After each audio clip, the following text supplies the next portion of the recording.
Well, how do you do there? Well, part two, right? So here we go.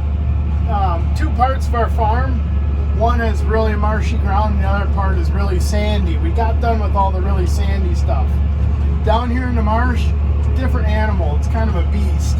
On one side of this road that I'm driving down, north side of it's just really mucky.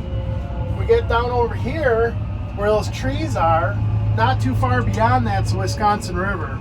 So the closer we get to that river, the sandier that soil gets. This corn here is looking pretty good, but when we get back in there, we're going to start seeing drought stress going on. So that's where we have this irrigation.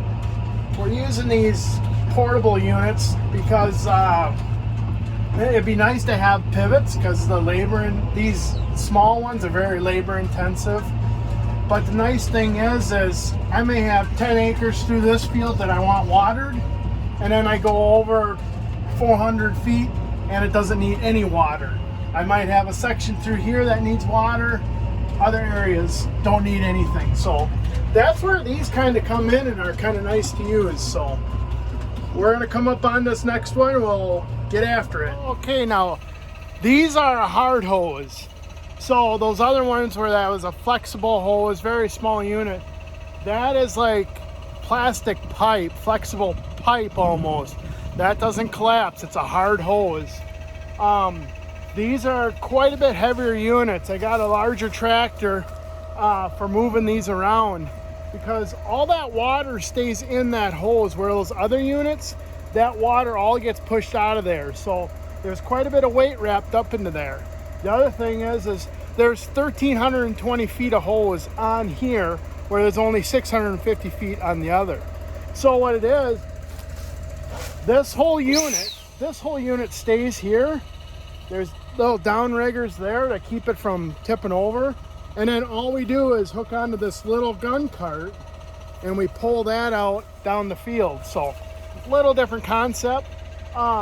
In a way, these are simpler, but I actually prefer those old school, old Boss guns over one of these. So we've got, this is a Kifco Ag Rain, is the brand of this one, and we also have some Big Red Cadman. So this one winches up, uses a turbine, same way. The water enters up in through here, spins a turbine. There's a gearbox in here, and then a big ring gear. Look at that ring gear, goes all the way around and turns that drum, and then it winches that thing back in there. All using just water pressure to bring it in. Now the other red ones use a little Honda engine on that, and that runs a gearbox, and it kind of runs. They use a chain running all the way around there instead of a gear. So, all right, that's kind of an overview of these. So, this one, what we get to do is we lift this cart up, and that big green part is on a turntable. So we're gonna rotate that thing all the way around, and then we're gonna pull it out that way. So here we go.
Just put a clevis on there and grab it. Got a ball on my quick hitch there. You just capture that.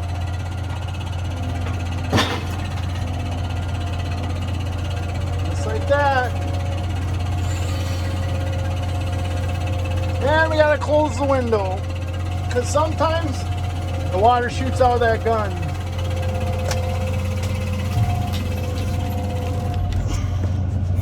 All right, this is the Cadman unit here, 4.5-inch hose versus 4-inch hose.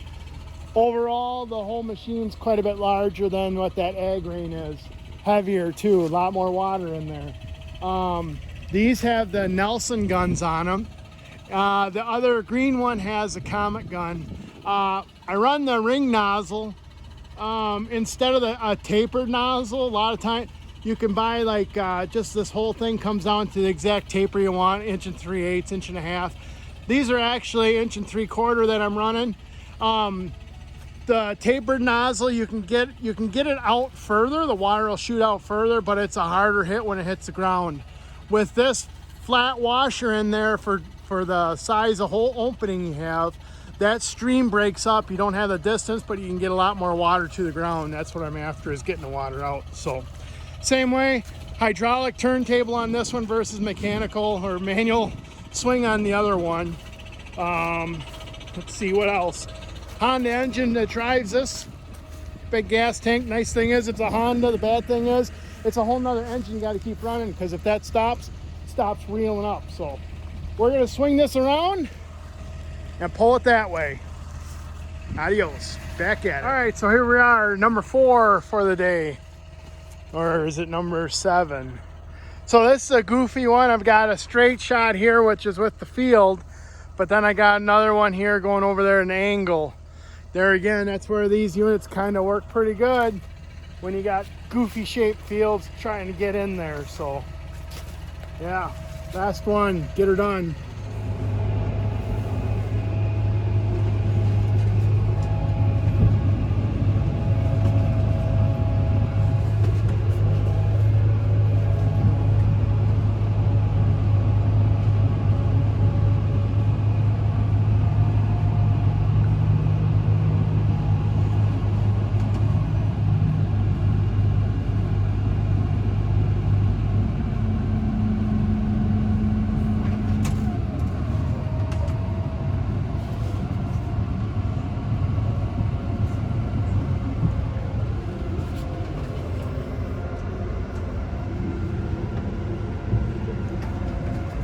Well, here we are at a well, and this is a gear head that runs the actual pump.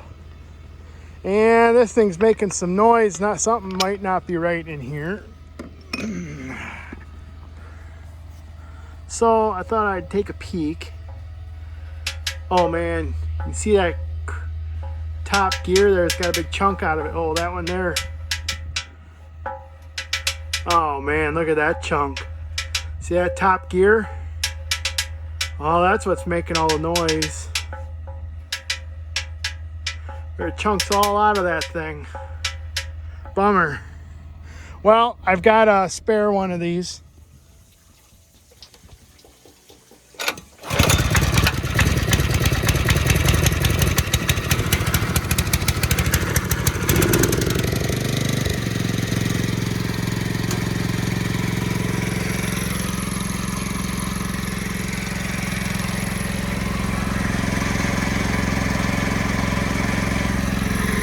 That's all the faster that thing will wind up.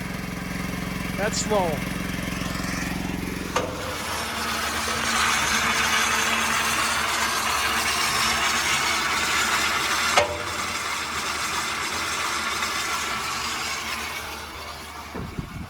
Well, that's the last one I got running. I've got 5 of these portables running and 2 pivots, so I'm at 7 wells up and running right now. Got to go fix that other one yet. And see if I can get that one going yet tonight. So, but other than that, that's a wrap for setting out units. We'll see how the rest of the day goes.